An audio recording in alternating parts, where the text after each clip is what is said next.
छ भने नि मेरो रफ्तार कतिखेर रोकिन्छ भने नि मेरो मृत्यु भएपछि मात्रै रोकिन्छ, नभए मेरो रफ्तार रोकिनेवाला छैन।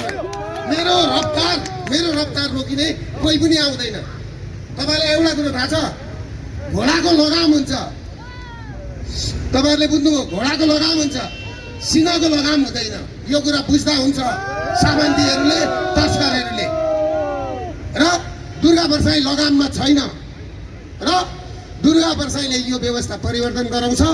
र मलाई भोलि फेरि परिसरमा तारिखको लागि बोलाएको छ। मेरो मुद्दा छैन, तारिख भनेर बोलाएको छ। हेर्नुहोस्, हिजो म लाहान जाँदाखेरि बाटोभरि मलाई डिस्टर्ब गरियो। पर्सि 19 गते चितवनमा हुने वैदिक सनातन हिन्दू अधिराज्य सहित राज संस्था स्थापित गराउनको लागि लाखौं मान्छे चितवनमा उत्रिँदैछन्। त्यसमा म जाँदैछु।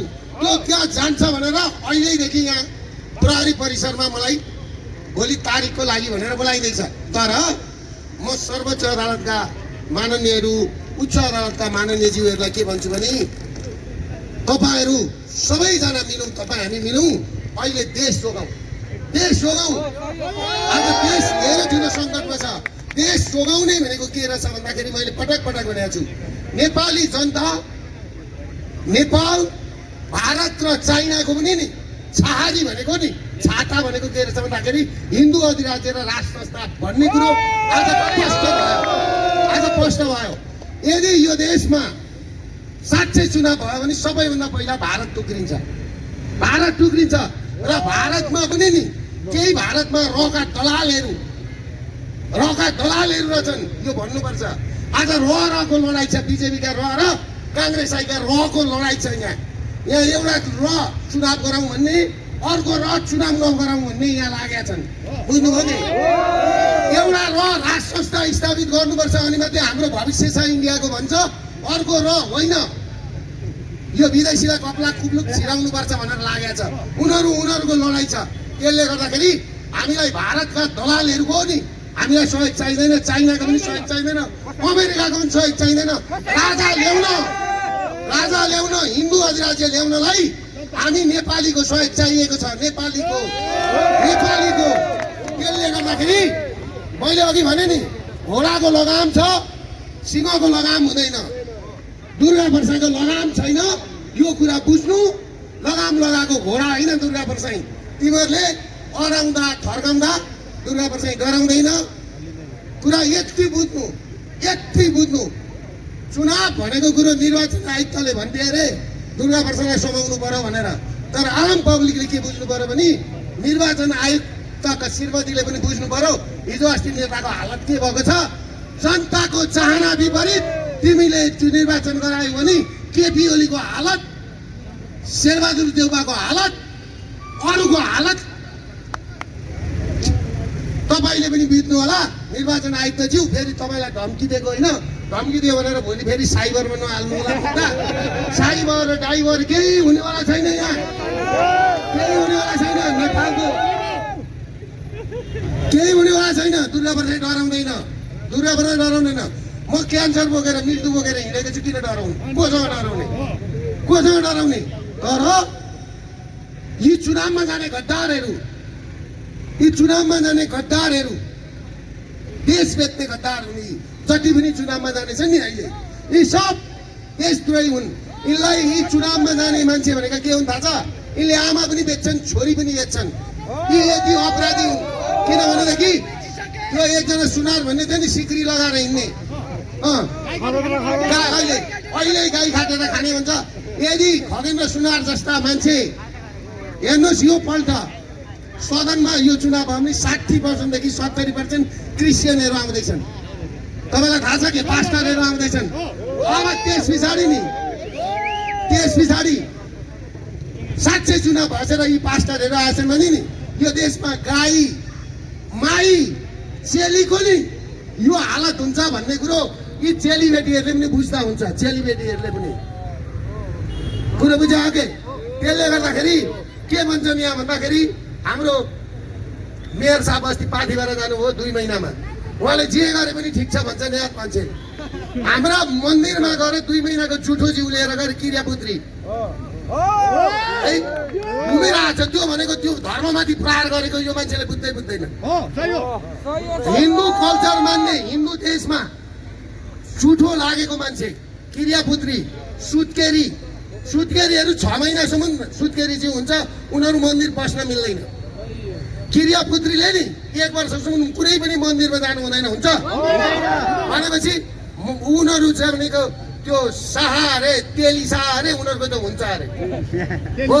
मैले बुझेको तेली शाह अरे हुन्छ भनेर भन्नुहुन्छ। हाम्रो एकजना डाक्टर राम उप्रेती हुनुहुन्छ प्रोफेसर, उहाँलाई मैले सोधेको के हो डाक्टर साहब भनेको होइन उहाँले त मिल्दो रहेछ, उहाँ त राम्रो मान्छे भन्दै हुनुहुन्छ।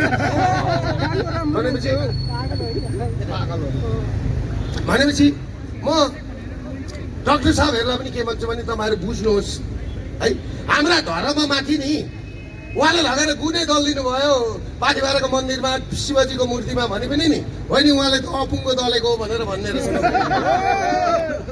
यस्तो पनि हुन्छ यो भनेको त कदे पे दिल लगी परी क्या चिज है भन्छ नि, यो प्रेममा हुने कुरा हो, मन्दिरमा हुने कुरा होइन यो हो। अहिले पशुपति भाइ र म चाहिँ उस्तै रहेछौँ। हामी राजा बोकेर राजा भनेर भनेका छौँ, राजा बोलिदिनु हुँदैन। पशुपति र दुर्गा माताको पूजा गरेर हिँड्छौँ, पशुपतिनाथ दुइटै बोल्दैन। म लागेर बस्छु कति कराउने हामी है। त्यसले गर्दाखेरि हिजो लाहानको उभार देखे होला नि रोक्दा रोक्दै पनि अब 19 गते साँच्चै देश चाहने मान्छे, देश दुखेको मान्छे 19 गते चितवनमा आउँछ र 24 गते वीरगन्जमा आउँछ। र हामीलाई त्यहाँ पनि प्रशासनले दिन्छु भनेर ठाउँ दिएन अन्तिममा है। तर हामी रोड सो गर्ने, रोड सो टिएसएन नै गर्ने र यो आन्दोलनलाई, यो सडक आन्दोलनलाई काठमाडौँमा विशेष गरेर जोगाइराखेको हाम्रो साई युवा शक्तिका पशुपति खड्कालाई विशेष धन्यवाद दिन चाहन्छु। अहिले चाहिँ उहाँ र म एक ठाउँमा आउनुको कारण के भयो भने पहिला थिएनौँ। जब उहाँले पनि मलाई बुझ्नुभयो म चुनावमा गइनँ क्या, मैले चुनाव चाहेको थिएन, मैले एजेन्डा स्थापित गराउन चाहेको थिएँ। पहिला एजेन्डा स्थापित गराउन अनि चुनावमा जाउँ। हाम्रो एजेन्डा भनेको राष्ट्र संस्था र हिन्दू राज्य, राष्ट्र संस्था र हिन्दू राज्य छैन भने मुलुक नरहने भयो। त्यो एजेन्डा स्थापित गरौँ भन्दा राप्रपाका साथीहरू के भन्नुहुन्छ भने नि हामी सदनबाट गराउने, तपाईँ सडकबाट भन्छन्।